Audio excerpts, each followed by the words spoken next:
เป็นอะไรอยากถามว่าอันที่ทางสวรรค์เฮามาจังซี่เป็นอะไรมีโอกาสว่าม่วนบ่หรือจังได๋เอาม่วนเนาะบ่ต้องถามว่าม่วนเนาะถามว่ามันสุดของความสุขมาในปีใหม่เนาะคนนั้นยังบ่เห็นเนาะว่า200-300 กิโลนะบอกมาคุ้มเนาะปีใหม่ก็ดีกว่าโรงงานเนาะคือได้จังหวัดธรรมชาติบ่ผิดหวัง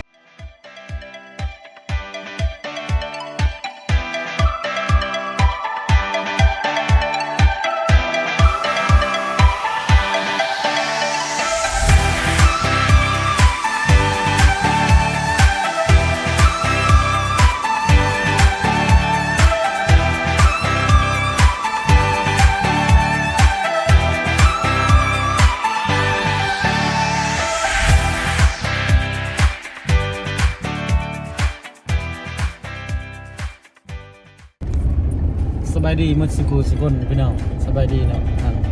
เฟซบุ๊กแล้วก็ยูทูบมื้อนี้สิพาสมาเล็กเนาะครอบครัวเนาะน้องแม่คาไซแล้วก็ง่ายเนาะเนาะมาไปเที่ยวนั่นนี่มาไปเที่ยวตาดคือลือบ่ตาดยังเนาะตาดเชียงลือตาดเชียงลือเนาะพี่น้องเนาะ ว้าวกับประเทศตาดเชียงลือว่ามันจะเป็นยังไงเนาะพี่น้องมาเบิ่งนำกันว่าค่อยสิรีวิวเนาะอยู่แข้งขมวนเมืองอันนี้เนาะเมืองบัวละพาแขวงขมวนเนาะไปเบิ่งนำกันเนาะพี่น้องมวนหรือบ่มวนเนาะไปกันเลยเนาะหอดเนาะหอดแล้วแหล่งท่องเที่ยวเนาะเพื่อนค่ะบรรยากาศก็ประมาณนี้นะพี่น้องภูเขาภูต่างภูดงเนาะดงรอยเนาะอากาศก็สิประมาณนี้เนาะเนาะไล่สดมีสัญญาณบ่ไอ้บอยนี่เฮาลูกชายล่ะเนาะกำลังหอดกันเนาะโอ้เดินนั่นกว้างขวางมองจอดรถตลาดนี่เนาะกว้างขวางดีเนาะ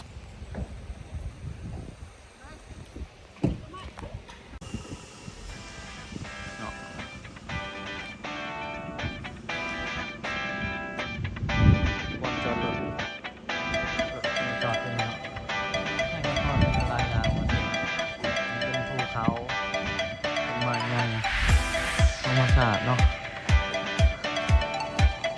นี่น้ำตก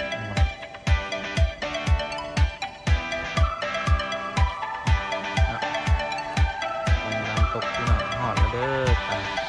เชียงลือเนาะเชียงลือหอดเลยพี่น้องรถมูไฟรถเก๋งมูไฟหอดเนาะ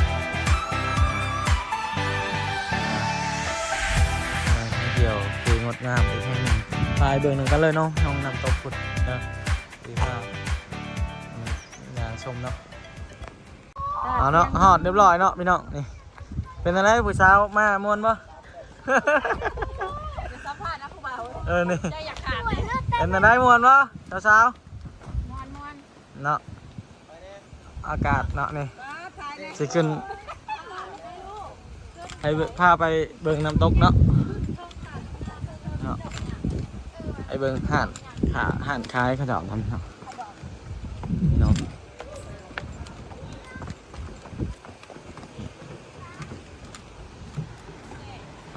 มันอยู่ในภูเขาเลยเนาะน้ำไหลไปสะดวกเนาะ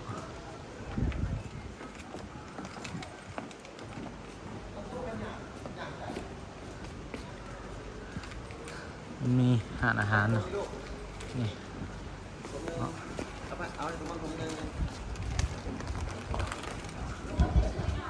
เราส่งเหล่าโอ้มีเหล่าวงยาอีกนี่นะ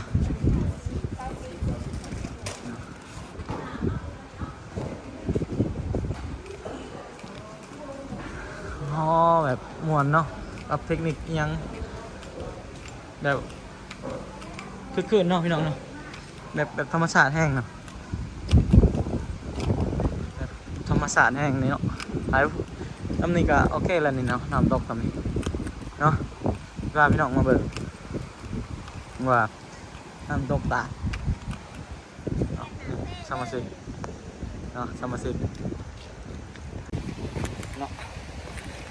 ได้ยินบ่พี่น้องเสียงน้ำตกเนาะอันนี้คืออีกบนหนึ่งเนาะ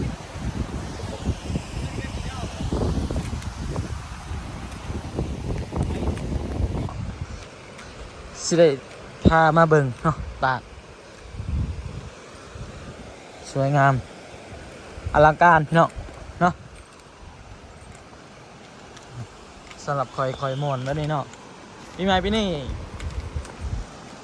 มีความสุขหลายพี่น้องเลยเก็บภาพบรรยากาศให้พี่น้องได้เบิ่งได้ชมเนาะผ่านช่อง YouTube Facebook เนาะคนหักบันเกิดเนาะเสียเห็นผ่านบรรยากาศที่มีน้ำตกตามธรรมศาสตร์เลยครับมันจะมีความอุดมไปด้วยทรัพยากรธรรมชาติเนาะประเทศลาวเขาเนาะ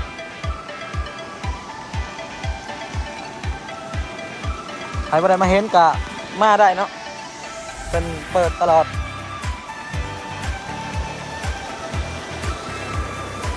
เนาะน้ำใช้เย็นดีเนาะชักคือว่าเพศน้ำนะเป็นชวนเพื่อนน้ำมานะอันนี้บรรยากาศอยู่ลุ่มเนาะนี่เนาะอันนี้คืออยู่ลุ่มมันจะมีอยู่เทิงแต่ข้าพเจ้าก็ยังไม่เคยขึ้นไปเนาะสีพาพี่น้อง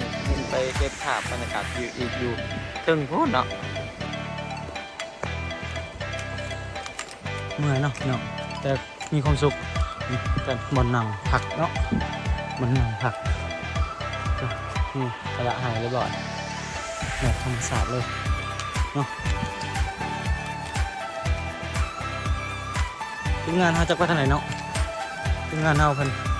หาวแห้งมันจะขึ้นมาก่อนเนาะ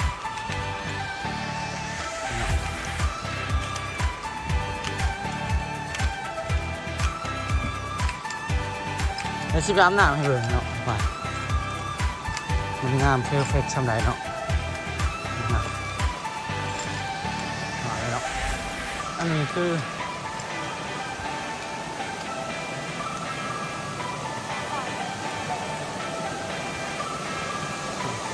โอ้ไม่เป็นอะไรใหญ่เนาะนะ ไม่ขายถูกค่ะ เอาดูกัน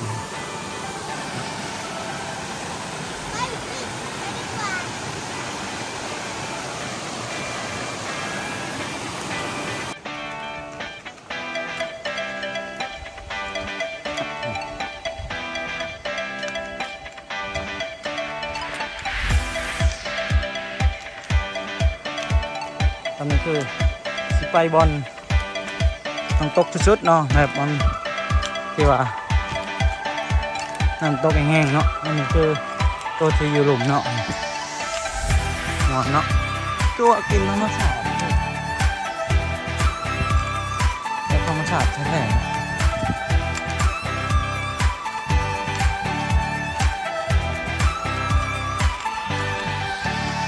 เป็นหินเป็นอย่างไรมาเที่ยวเนาะตัวยังไม่ได้มาเนาะจ้ะไม่ให้มาเลยเนาะก็จะจัดแจงดีเนาะอันนี้ก็เป็นว่าธรรมศาสตร์ที่แท้จริง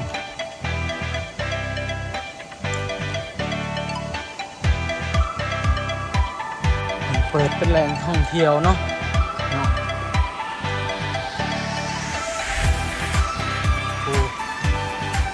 สูงนี่ก็คืออีกบอลหนึ่งมาที่ก่อน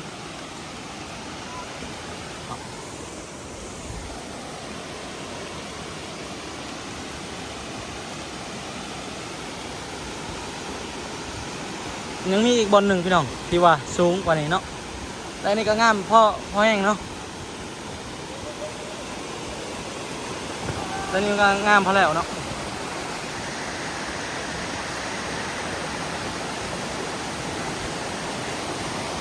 ให้เนี่ยเดี๋ยวพี่เตอร์พอไป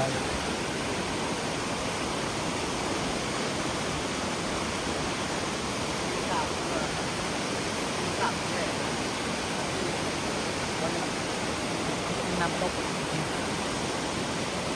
อันที่สองเนี่ยอันที่หนึ่งดูเท่ามุนเพียงมันจะงามกว่านี้ครับ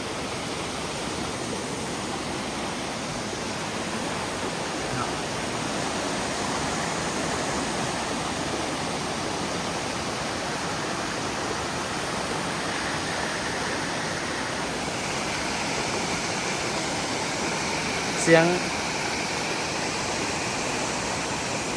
น้ำตกเนาะ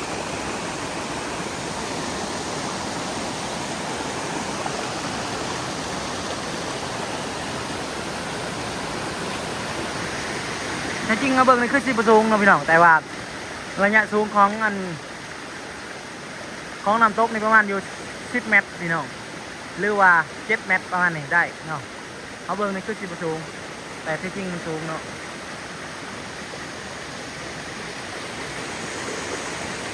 ภูเขาอันนี้คือไปในไปเรียบร้อยจะมีแขก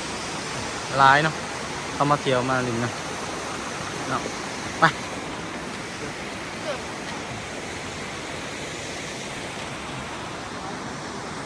เพิ่นว่าผู้ได้รูปแล้วมีโศกมีไส้เนาะมองนี่ก็สิรูปเบิ่งเนาะนี่คือป้ายว่ารูปแล้วมีโศกเนาะป้ายเพิ่นเอาก็สิรูปเนาะจะมีบอลอันพักผ่อนเป็นระยะเนาะถ้าผู้ได้รู้สึกเมื่อยรู้สึกหยางอ่อนเรียบเพลียหน่อยเนาะพักผ่อนได้เนาะแต่ว่าข้าพเจ้าเคยไปปักเซ่สวรรณเขตธรรมศักดิ์เนาะจะมีการมวนคือกันแต่รู้สึกว่าบนนี่ธรรมศาสตร์ยังคงอุดมสมบูรณ์หลายเนาะแบบว่าเป็นธรรมศาสตร์แห่งเนาะ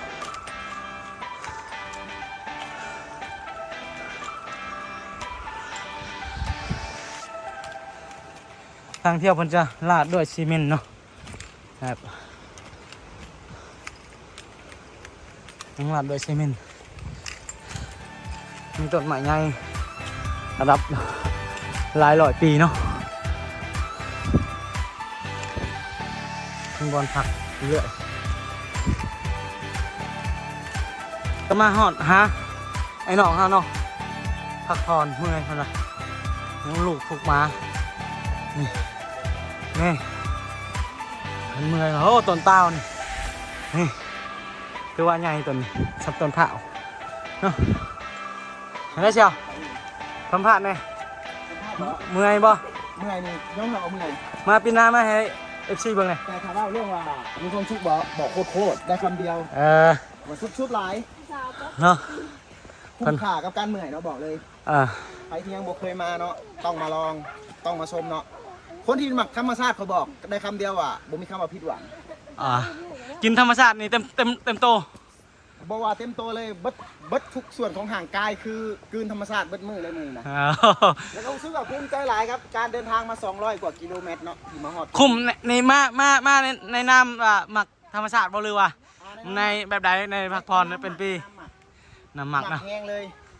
แล้วก็ข้างไข่เนาะต่อให้ใกล้กว่านี้ก็สิไปค่ะมีธรรมชาติแบบนี้ได้มาจากมือเลยจังหอดนี่เมื่อนี้มื้อที่2มื้อที่2มื้อที่3เนาะเฮาบ่จื้อมัน2วันนี้มื้อนี้2มื้อนี้เนาะ2มื้อนี้อันถือว่าไปเที่ยวมา2 วันเลยเนาะแม่แล้วก็ยังบ่แน่ใจว่าสิเที่ยวอีกจักวันเนาะยังมีโอกาสที่จะไปต่ออีกแต่ต้องเป็นธรรมชาติตัวนั้นเนาะไปอ้ายเกิบอันเจ้าสิรุดแล้วแต่ว่าใช่ก่อนแต่ก็บ่เป็นหยังเนาะธรรมชาติต้องให้ส่งรุดยังยอมเนาะมีความสุขมันวะมีความสุขหลายแล้วเขาสึกว่าตอนเขาขึ้นมาเนาะมันจะมีนกไก่ป่าห้องตอบกันสนองอยู่เนาะคือว่าแบบกลับไปดึกดำบรรพ์เลยสวรรค์บนดินกลับไปยุกอันก่อนๆเลยแม่เขาอาจจะบ่ทันอยู่ก่อนแต่ว่าเขาฮู้ได้ว่ามันอาจจะเป็นอยู่ก่อนเลยแบบนี้และจะหาเบิ่งมันได้ยากเนาะบอกเลยหาได้ยากเลยมาไปใช้นี่ สวรรณเขตเนาะ อ๋อ จากสวรรณเขตมาฮอดเมืองบัวลำพาแข่งขมวน ถือว่า มัน200 กว่ากิโลเมตรเนาะ อ๋อ แต่มาตามมานี่คือบรรทุกทางมาเนาะแต่ว่าใจมันหักกระดินล้นมาเนาะ ผมมือนี้มันก็ทันสมัยในแล้วกะพวก GPS ซีรงซีรีมันตัวแหน่กระยาหัวมันเนาะเพื่อว่าเป็นบทเรียนการลงทางก็มีแม่นบ่ ทางนี่แหละ แต่ว่าทางนี้สะดวกสบายกว่าจังได๋สรีวิวหน่อย เรามาจากจุดสวรรณเขตมาเลยก็มีบ่อนธุระกันดานแน่แล้วก็มีบ่อนสบายเนี่ยเนาะการเดินทางมันยังราบรื่นเนาะขันจากเขาธรรมชาติมันจะมีแบบยากแน่สบายแน่ราบรื่นแน่ปกติของมันเนาะถือว่า ถือว่าม่วนคุ้มสุดๆเนาะ นึงนี่เขาเขียนว่า100,000 กิโลนี่ไอ้100 เมตรเนาะ1,000 เมตร บางอย่างขึ้นมาจาก ประมาณลักหนึง หน้ามันรักกว่าพักผ่อนตอนนี้เนาะ เพิ่นพักผ่อนต่อเนาะ รับไว้แล้วเดี๋ยวเพิ่งสัมภาษณ์ตอนนี้เนาะตอนนี้ขอเอางามเนาะเบิ่งตามหินก็งามใหญ่เครือก็งามเนาะหาเบิ่งยากแล้วเครือแบบนี้ก็ พักผ่อนก่อนต้นน้ำตกตาดเนาะต้นไม้เป็นสูงเนาะประมาณอยู่โอบมันเด้อเนี่ย โอ้ยโดดไปเลย เนาะเพิ่นโอ้ถือว่าเพิ่นแบกภาระได้เติบมัน 200 เมตรเนาะทางเดินอีก200 เมตรย่างอีก1 กิโล คิดเอานี่เนาะบ่ ว่ามักสำไรเนาะไม่ต้องขึ้นหลาย คิดเอาต้นไม้นี่ประมาณ1 เมตรเนาะหนาเมตรเลยเนาะไม่หนาเมตรเนาะแต่ว่า เอาไป พวกอยู่เมืองอาจจะบ่ได้พบเห็นเนาะบรรยากาศแบบนี้เนาะนี่เนาะ เมื่อยไหวเต็ม เมื่อยมาแต่ใช่ครับขมอนเนาะเอฟซีขมอนนี่เนาะนี่บรรยากาศคือว่าหมอนหลายเนาะนี่ยังอีกบ่ใกล้พี่น้องนี่ยังไงกระยามันนี่เนาะมามีความม่วนในโตเนาะมีความม่วนในโตเนาะจะได้ย่างชมทิวทัศน์ธรรมชาติแล้วก็มีครัวอู่น้ำเนาะพี่น้องครัวอู่น้ำเฮ็ดให้เฮาแบบว่าได้ท่าท่ายแน่เนาะให้ย่างแบบชมทิวทัศน์ธรรมชาตินกหนูเสียงนกเสียงหยังเนาะนี่ก็คือผู้คนที่เขามาชมเนาะนี่อากาศสิประมาณนี้เนาะต้นไม้เขียวสุ่มกระเจียเสียงน้ำตกถือว่าเป็นระยะทางมาเลยเนาะเสียงน้ำตกเนาะเสียงน้ำตกถือว่าโอเคเลยเนาะ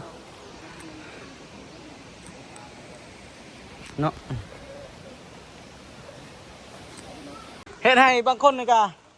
มีความสุขตลอดการมีมะเขืออันยังนี่ธรรมชาติเลยนี่เกิดแบบมะเขือคนเนาะ บุก้าเนี่ยมันลุ่มแล้ว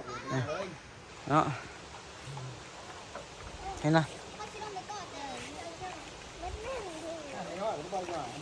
มันเด้งดึงว่ะ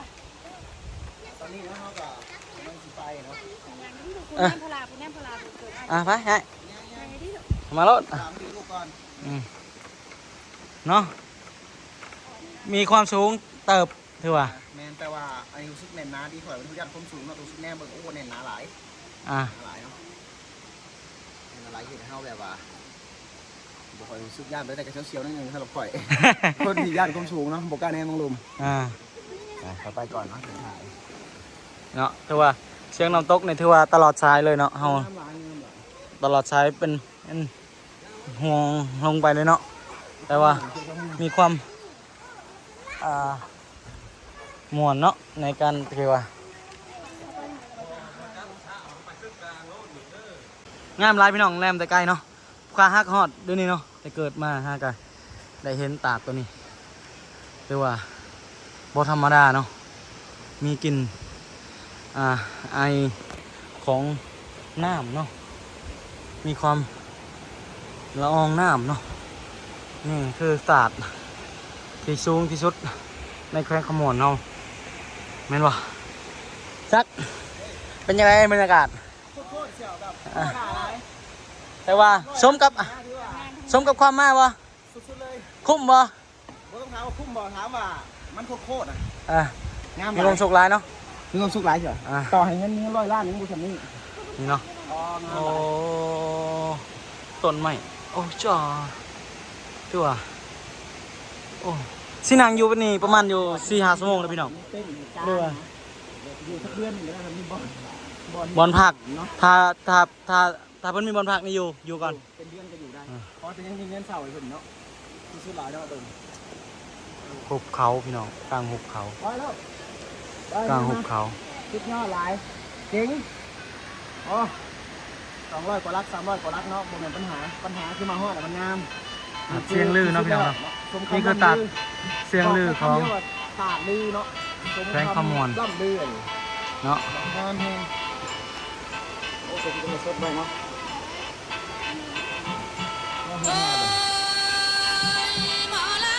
ตัดเสียงลือพี่น้องตัดเสียงลือ เรียกทางให้ก็มึงไง ก็คือตาที่สูงที่สุดในแขวงขมวนเนาะหรือว่าอยากว่าตาที่สูงที่สุดในแขวงขมวนเลยก็ได้ กินหมดแล้วกินหมดแล้ว นี่เนาะ ไปแล้วขโมย เนี่ย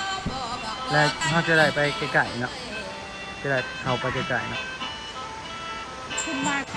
ก็บรรยากาศนักท่องเที่ยวเขาจะออกมาเที่ยวชมธรรมศาสตร์อันนี้คืองาแมงเนาะ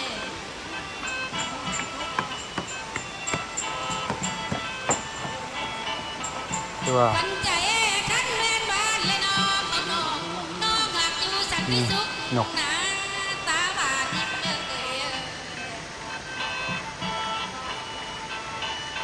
จะบนนี้เนาะอยู่ในครัวพี่น้อง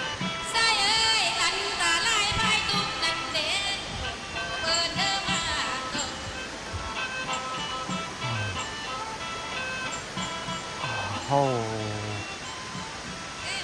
โอ้โหโอ้โห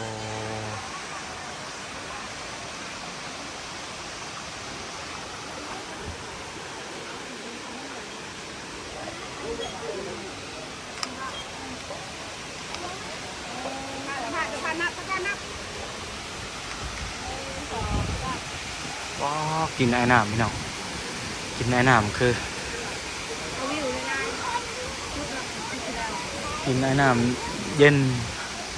สดชื่นไหมล่ะ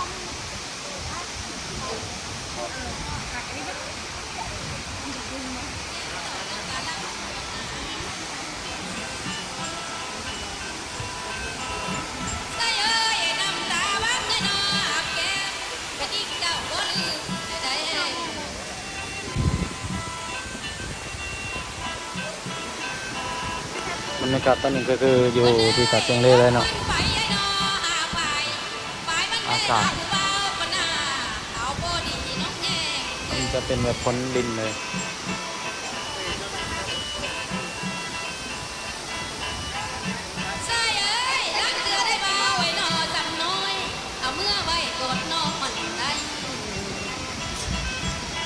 ผู้ใดมา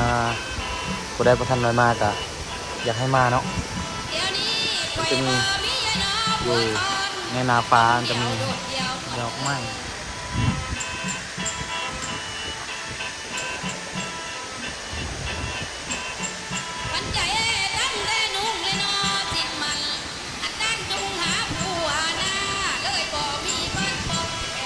จะมีคมศิลปะธรรมชาติแต่ว่าคนกลายอยู่เนาะ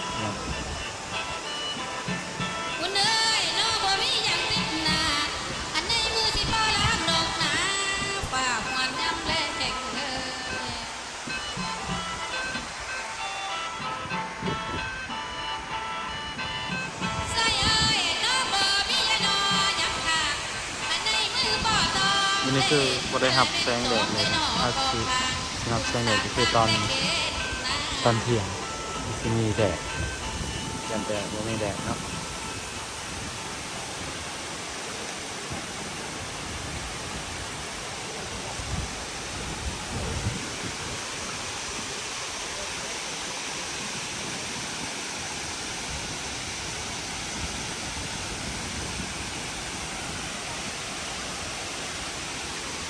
คือสิได้ยินกันเนาะเสียงน้ำตก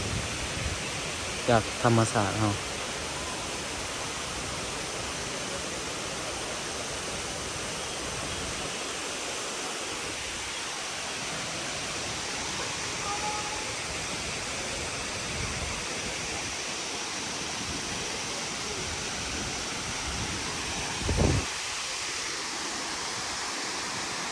น้ำใช่แล้ว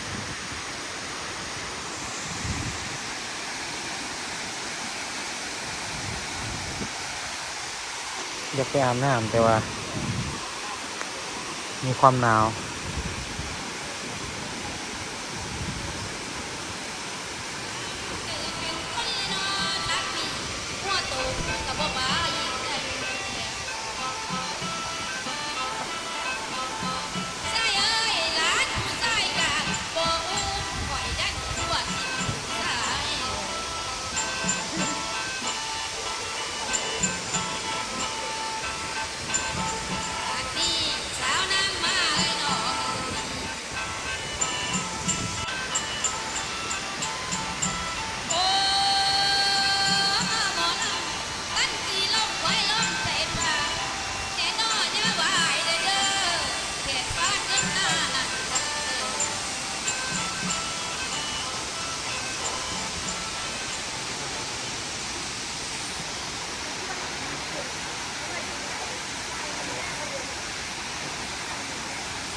นักท่องเที่ยวจะไลฟ์เนาะต้องมีมา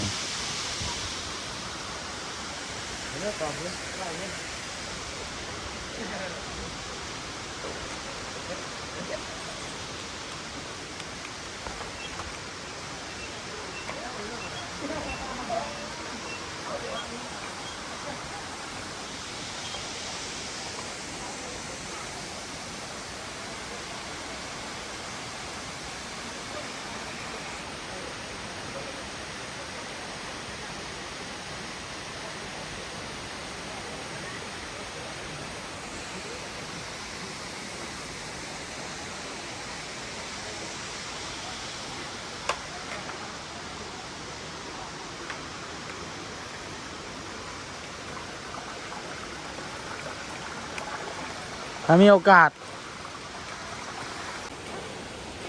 แล้ว มีสัมภาษณ์ดูเด้ เนาะมามันนี่เป็นอะไรอยากถามว่าอัน มาถามเหมือนกันเนาะ เฮียทางสวรรค์เฮามาจังซี่เป็นอะไรมีโอกาสว่าม่วนบ่หรือจังได๋ ถามว่าม่วนบ่ อ่า บ่ต้องถามว่าม่วนบ่ถามว่ามันสุดๆของความสุขเนาะในปีใหม่เนาะถ้าคนใดที่ยังบ่เห็นเนาะกล่าวว่า200-300กิโลนะเขาบอกให้มาเลยคุ้มเนาะปีใหม่ที่นี่ถือว่าโองามแฮงเนาะคนใดที่มักธรรมชาติบ่ผิดหวัง ถ้าว่าผิดหวังเนาะเอาเฟซข่อยแล้วมาประจานได้เลยเนาะข่อยบอกนะคำเดียวว่าสุดติ่งกระดิ่งแมวเนาะงามสุดเลยเนาะ ถ้าว่ามีโอกาสสิได้กลับมาอยู่บ่ ถ้ามีโอกาสถามว่ากลับมาบ่เนาะข่อยว่าโอกาสข่อยมีตลอดอยู่ที่ว่าข่อยจะกลับมาบ่ถ้าข่อยประทับใจข่อยกลับมาแน่นอนเนาะแต่รู้สึกว่าน่าจะมีอีกหลายครั้งที่ข่อย อีก ต้องมา น่าจะมีภาค2 ภาค3ภาค4อาจจะมีอีกพร้อมบ่ในภาค2 เนาะนี่ก็คืออ่าทางเฮียใหญ่ใจดีเพิ่นทางสวรรค์เขตเฮาเนาะการันตีว่ามีความสุข งาม กับธรรมศาสตร์น้ำตกตาดนี่แห่งนี้เนาะในตาดเชียงลือนี่เนาะสมคำว่าตาดเชียงลืออีหลีเนาะ ตอนผู้ได้อาบน้ำมันจะมีบ่อนให้อาบมันได้อาบน้ำ ถ้าจะอาบน้ำก็อาบได้เนาะแต่ว่ามันหนาวเนาะอยากอาบอยู่เนี่ยแต่ว่ามันหนาวเนาะสิได้อาบอยู่หลุมเนาะแต่ว่าอยู่เทิงนี่ก็ว่าอยากอาบอยู่แต่ว่ามันหนาวเนาะ ไปปะ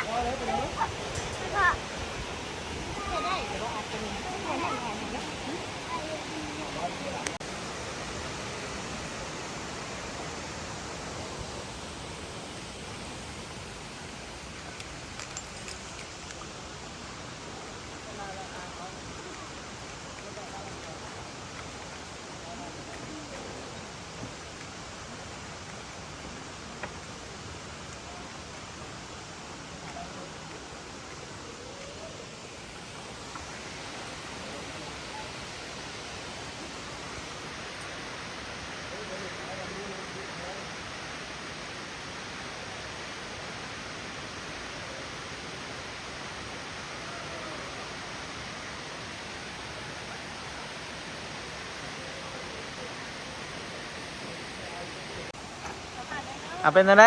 มานี่ม่วนบ่มาแต่ทางใดนี่มาแต่ทางใดนี่ โอ้มาแต่สวรรค์เขต สวรรณเขตเนาะ แม่ อันนี้ได้มาสวรรณเขตกันบ่ แมน มานำกันเนาะ แมน โอ้ม่วนบ่ มวน โอ้มากันแต่คนนี่ มา สองคนนี่บ่ มากันหลายคนเติม โอ้มีแต่ผู้โสดๆมีแต่ผู้จบงามๆแต่ว่านี่เนาะ เอาบ๊ายบายบ๊ายบายกลับแล้วป่ะนี่ กลับแล้วมาแล้ว เอาบ๊ายบายบ๊ายบาย